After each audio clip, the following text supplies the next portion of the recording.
Hola, ¿qué tal? Bienvenidos a nuestro canal del Science Junior. Traemos un video acerca del transistor BJT, los transistores bipolares. Comenzaremos con la configuración en base común y cómo llevar el análisis cuando se tiene este tipo de configuraciones. Antes necesitamos conocer las ecuaciones que rigen este tipo de configuraciones. El transistor en polarización de base. El circuito que mostramos se llama polarización de base, puesto que la base en esta situación es el punto común donde se interconectan las dos fuentes. Existen tres zonas de funcionamiento para el transistor. Tenemos la zona de corte, para la cual lo más importante de este resumen es que la condición del voltaje que se aplica a la base emisor sea menor al 0.7, es decir, no es capaz de vencer al diodo base emisor, de lo cual se produce que la corriente de colector vale 0, puesto que la corriente de base vale 0. De esta manera el transistor se comporta entre la base, entre el colector y el emisor, se comporta como un circuito abierto. La región activa o zona activa tiene la condición de que el voltaje colector-emisor sea mayor a 0.2 voltios. De esta manera, el voltaje de la base es al menos el voltaje base-emisor de 0.7, con lo cual se produce una ganancia de corriente gracias a la beta del transistor, que vemos ahí la ecuación. La zona de saturación, que es la tercera, el transistor se va a saturar completamente de corriente en la malla de colector, de lo cual tenemos la condición de que el voltaje base emisor sea igual a 0.7 y el voltaje colector emisor igual a 0.2. También se emplea la beta del transistor, pero en esta situación, dada que la beta del transistor, digamos que queda fuera, por así decirlo, ya que el transistor se va a encontrar completamente saturado, en este caso el colector y el emisor se encuentran cortocircuitados. Son las tres zonas donde puede trabajar el transistor, lo cual nos provoca la recta de carga.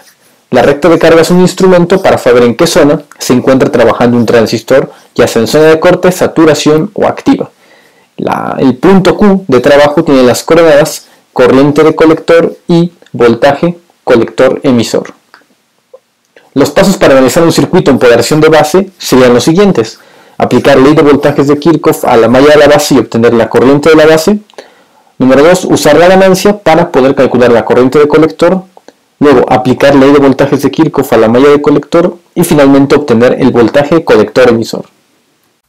Bien, comenzamos nuestro análisis ya sea que conozcamos las ecuaciones o si no los métodos tradicionales de análisis de circuitos. Es decir, si yo baso mi análisis en base a lo que conozco las leyes de voltajes de Kirchhoff y las mallas, el análisis de mallas, puedo llegar a concluir cuáles son las ecuaciones o los resultados de los distintos puntos importantes en el circuito. Es decir, en la malla, en el circuito, encontramos dos mallas. Esta es una y esta es otra. La malla de la base le pondremos I de base y la malla del colector le pondremos I de colector. Trazamos la convención pasiva de signos. Ahí está. Aquí también, bueno, si ya tiene signos, en este caso vendría, bueno, de hecho tendríamos que trazarla al revés, porque el positivo sale de aquí y va hacia negativo. Entonces comenzaríamos más menos la primera caída y la siguiente caída está aquí. Es voltaje colector emisor. Y bien, podemos aplicar la ley de voltajes de Kirchhoff a la malla de la base. ¿Qué sería? Empezaríamos con menos 15 voltios más la resistencia que es de 500K kilo ohms, que vienen siendo, multiplicando a la I de base. Ahí está. Y luego más lo que se conoce como el diodo base emisor de un transistor. Si es un transistor NPN, acá tiene el punto N, aquí P y aquí N. Como estamos hablando de unión del tipo PN, es idéntica a la unión de un diodo. Y por lo tanto la caída de voltaje en un diodo es de 0.7 voltios. Ahí está. Bueno, acá también son 15 voltios. Igual con 0. Y listo, podremos despejar la corriente de la base. El menos 15 pasa como más 15 voltios, el más 0.7 pasa como menos 0.7 y el 500 que está multiplicando, 500K, pasa a dividir 500 kilo ohms. Lo que tenemos debe de ser voltaje entre resistencia, que me da corriente. Entonces podemos ya resolver eso. Sería 15 voltios, bueno, sería 14.3 voltios entre 500 kilo ohms, es importante ahí ponerlo. Y bueno, esto me da aquí varios valores. Con la calculadora podemos mover exactamente y tenemos un valor de los más importantes. Por ejemplo, tengo que es 28.6 por 10 a la menos 6, por lo tanto sería micro amperios. Ojo ahí el micro, no confundirlo con el mega. Listo, tenemos ya la primera parte. Ahora, para poder llegar aquí y calcular lo que viene siendo el voltaje de colector emisor, también podemos partir con nuestra ley de voltajes de Kirchhoff hacia la malla del colector. Empezamos con menos 15 voltios de ese lado, seguimos con más 3 kilo ohms que multiplica a la corriente de colector y luego viene más el voltaje colector emisor que no conocemos y esto viene siendo igual a 0. Aquí lo que necesitamos encontrar es el voltaje colector emisor para poder trazar más o menos nuestro punto Q. Entonces el voltaje colector emisor aquí, despejándolo, sería que el menos 15 pasa como más 15 y luego sería menos 3 kilo ohms que multiplica a la corriente de colector. Sin embargo, me doy cuenta que necesitamos la corriente de colector. Para esto, en este tipo de circuitos, recordemos que para eso existe la beta, donde la beta en CD viene siendo la corriente de colector sobre la corriente de base. Como tengo la corriente de base, puedo calcular la corriente de colector, despejándolo de aquí. De esta manera, ¿no? Entonces, ¿cuánto sería la corriente de colector para este caso? Mi corriente de colector sería la beta, que en este caso me da una beta en CD que vale 100, multiplicando por la corriente de base que vale 28.6 microamperios. Y de esta manera podemos llegar rápidamente a la corriente de colector, que sería 2.86, pero ahora son miliamperios. Ya se hizo más grande, 100 veces más grande. Por lo tanto, el voltaje colector emisor lo podría encontrar sustituyendo ya la corriente de colector, que son 2.86 miliamperios, de esta manera. Y podríamos ya tener el valor importante, serían 15 voltios menos, y vamos a poner aquí, serían los 3 kilo ohms, que multiplica al 2.86 por 10 en este caso a la menos 3. De esta manera. Y listo. Tendríamos como voltaje de colector emisor para este circuito de 6.42 voltios. Ya simplificado, reducido en las unidades. Entonces, de esta manera vemos que el análisis de mallas funciona para este tipo de circuitos con transistores.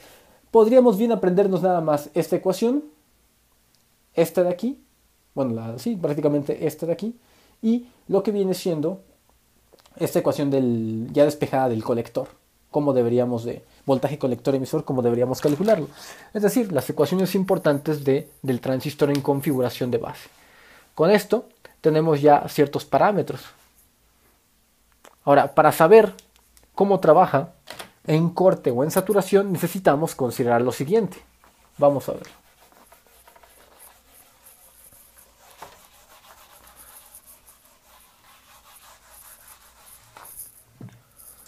Si quiero saber cuándo el transistor trabaja en saturación, lo que debemos de hacer es saturar la parte de la base del transistor.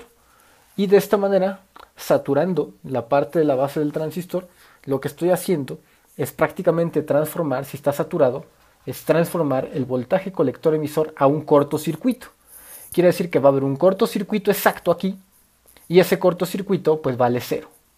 De tal manera que nuestra ecuación, recordamos nuestra ecuación del voltaje colector emisor, que viene siendo el voltaje de la base, de colector, la fuente, menos la resistencia de colector por la corriente de colector.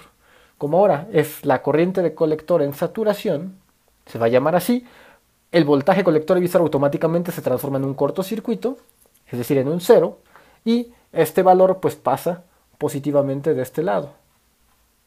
Para poder calcular la corriente de colector en saturación, la resistencia pasará dividiendo, simplemente habrá que hacer esto, únicamente para el caso de la saturación.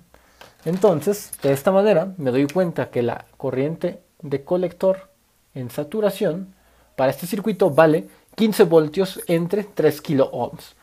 15 voltios entre 3 kilo ohms me daría 5 miliamperios. Y esta sería la máxima corriente de saturación que puede circular en base a al colector del transistor. El otro parámetro importante es saber cuándo se encuentra el corte del circuito. Cuando se encuentra el corte, el voltaje colector-emisor va a tener un valor específico. Y ahora, en lugar de estar en cortocircuito, bueno, como acá lo traduje, que básicamente aquí arriba sí está en cortocircuito, ahora en este va a estar análogamente en un circuito abierto. Y cuando el voltaje colector-emisor está en un circuito abierto, esta parte está completamente abierta, y si alguien mide el voltaje aquí, como no hay corriente debido a que está abierto, si no hay corriente, entonces automáticamente la ecuación del voltaje colector-emisor en corte va a medir pues no otro voltaje más que el que tenga la fuente, ya que como se encuentra abierto no circula corriente. Si no circula corriente, esta resistencia jamás tiene una caída de voltaje, y si no tiene caída de voltaje es como si fuera un cable en ese momento. Si está abierto, no nada más puede medir la Tierra con respecto a este punto, y cae la Tierra con respecto a este punto que tenemos, nuestra fuente del voltaje colector-colector.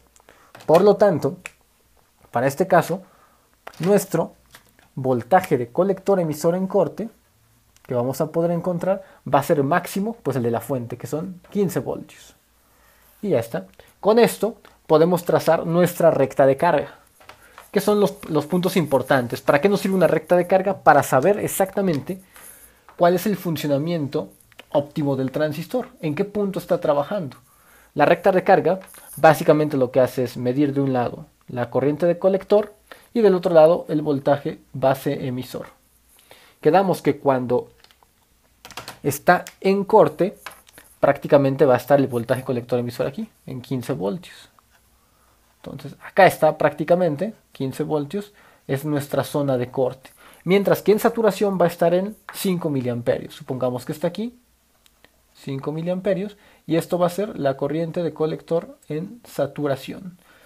Por lo tanto, el transistor podrá trabajar ya sea en corte o en saturación con estos niveles, pero vimos que nuestros cálculos del circuito en la parte anterior, en la parte inicial, nos daba exactamente el punto Q en donde está trabajando y con qué valores de voltaje. Parece que los valores de voltaje andaban entre los 6 puntos y fracción. Vamos a suponer que anda por acá, 6 puntos y fracción. Y bueno, pues el otro valor es el de la corriente. Pero bueno, los otros valores son prácticamente de la corriente de base que circula aquí. Y hemos calculado también, bueno, el voltaje colector emisor en este punto. Entonces, bueno, el transistor se encuentra de esa forma trabajando. Y hasta aquí tenemos ya prácticamente el circuito de configuración de base, todos los datos importantes. No olviden suscribirse a nuestro canal, compartir el video por las redes sociales y regalarnos un like.